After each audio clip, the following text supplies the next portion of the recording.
Morning, Jeff. How are you? I am well. Thanks for coming on the air with me today. Got a couple things to talk about. Let's start with landscaping at the library. How's that coming along? It's coming along pretty well. We were approached about a month ago. I think Mark Ziegler mentioned this last week. We were approached by the new director at the library. He wanted some help addressing some of the behaviors that go on after hours at the library and curbing some of those behaviors to make it a more family-friendly place. Mm-hmm. One of the things we identified through an environmental assessment with the police department was that we might be able to provide some better sight lines if we cut back some of the landscaping that's at 8th and Olympic Highway, or 8th and Alder. Yeah. Doing so, we have cleared out a little bit in that corner, and it has opened up things quite a bit. Our officers now are able to drive by on patrol, shine a spotlight down from their car, and see what's going on without having to get around and walk the entire perimeter, which has increased the amount of times they're able to check out that building. We also have received a number of compliments. I spoke at both Kiwanis groups this week. Both groups had nice things to say about the way it looks. I think one of the things it also did is it's kind of highlighted for us one of the things we've known for a few years, which is that we need to improve the look of the library on the back. So that's something that we'll look at. We might not get to it this year, but we'll certainly address it in future years when we look for funding for replacing the deck, improving the paint that's on outside. I know some volunteers went and painted part of the front of the library, and it's something now you can see, because one of the things that came out from this project last week as well is that the PUD helped out. So they came through late last week and installed 2 new LED lights, one that shines on the back side of the building off of Alder, and the other one shines right at 8th. So you now have better visibility on the building, and like I said, it's helping out for the police officers as they drive by. It's also helping people see that the library is there, hopefully reminding them it's there so they can visit it. So were folks loitering after hours or sleeping near the grounds after hours? Where was the concern here with people? The major concern that we heard from library staff and the director when he approached us was that things were being left at the library. So you would see items left there. There was quite a bit of landscaping on the berm, so a lot of folks that have been around Shelton remember the exit that tunnel from Loop Field used to have at the old high school. Mm-hmm. There's a berm there now, and it was full of juniper bushes. We've cut them from the back side. They're still on the front side, but we've cut them back so that hopefully we don't get things left in that area. Okay, I know the first 2 times that I went to the library with our facilities manager, I picked things up, and we disposed of those things that I don't want kids coming upon, and that was the main concern, was getting rid of that debris, and we hope that in clearing that out and also providing some access for the police that will curb that behavior. Okay, good work then. Position is open up through the end of the month on the city's website for a communication and economic development position. We talked a little bit about the communication side of it. I don't think we've actually focused so much on what the economic development portion would be.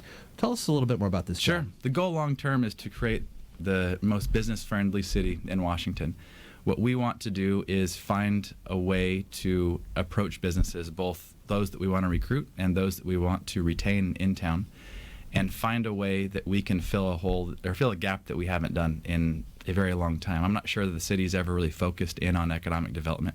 We had a very large employer in town that kind of took care of that for generations, and now we need to learn to do that. So what we're looking for, in addition to the communications piece, which will be internal and external communication, we're looking for somebody that can come in and initially do research for us. We need to work with the other agencies in town, particularly the Economic Development Council, and we need to find the information, basic information about demographics and things that are going on in town currently, how they match up with what employers want when they move to town or when they stay in town, and try to figure out a way that our our commission can work to better those avenues. We've seen some success with this ad, so we have it not just on our website, also on Facebook and Twitter.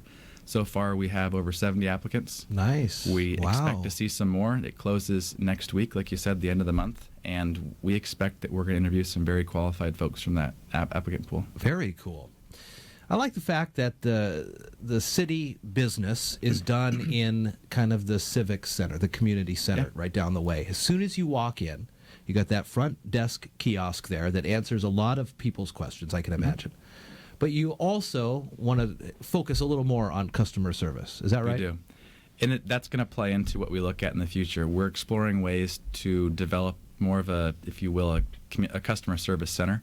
When you go to cities with newer buildings, which we don't plan to build, but I think we can look to some of the modern amenities that folks have done in their new civic centers, if you will. There is almost a one-stop shop. If you come in and you need to pay a bill, get a permit, ask a question, a lot of places have gone to one location you can go to and get all those things answered. So we're exploring that. And in addition to just the physical layout, it is nice. When you go through that civic center, you might see a job fair, you might see a karate class. There are a lot of things going on. But we want to make the civic center a place that people want to come in. So I think one of the things that we will discuss with you in the future is how to get businesses and particularly builders in to discuss what can we do as a city to increase the likelihood that you look to us for business. So if you're building a development, what can we do in the city that streamlines that process and makes it more customer friendly for you versus what's going on in some of the other cities around us or even the county. And I think that customer service focus, reminding folks that you're not coming in for the privilege of getting a permit, you're coming in buying a service from us, and we need to remember who we work for. That's a message that we've gotten across pretty well to our staff, and we want to make sure that message is getting across to the people that live here. Wow, good stuff as always from City of Shelton manager Ryan Wheaton here, talking about some of that landscape work up at the library, the position that you can find on the city's website and via their social media, and that new customer service focus. Always good talking with you, Ryan. Likewise. Sounds like there's a lot of great things percolating here for 2017. We have a lot of great folks working in the city and living in the city, so I think that we're going to have a great year. Good. Do you know you have access to the fastest internet in Washington State? Switch to iFiber Communications right now and take advantage of our special offers. Pay only $29.95 for 100 megabit high-speed internet, or get 3 months of internet absolutely free. That's right, $29.95 for 100 megabit speeds or 3 months of internet free. Shop, stream, and game like never before with iFiber Communications high-speed internet. Call 360-427-4000 or check us online at ifiber.tv. Subject to credit approval. Valid on a 24-month contract.